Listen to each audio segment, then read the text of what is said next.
Hello, I'm Joyce Rossen, a certified counselor, and this is your Healthy Minute for today. If you keep yourself physically active, it will prevent your mind from falling into the same pattern that is characteristic of depression. Many patients dealing with depression have expressed that exercise helps to make positive changes in their lives.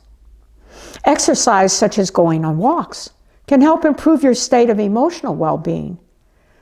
When you exert yourself physically, your body releases endorphins, which are hormones that can improve your mood, boost your energy, relief from stress, better sleep, and improve memory are other side effects of regular exercising.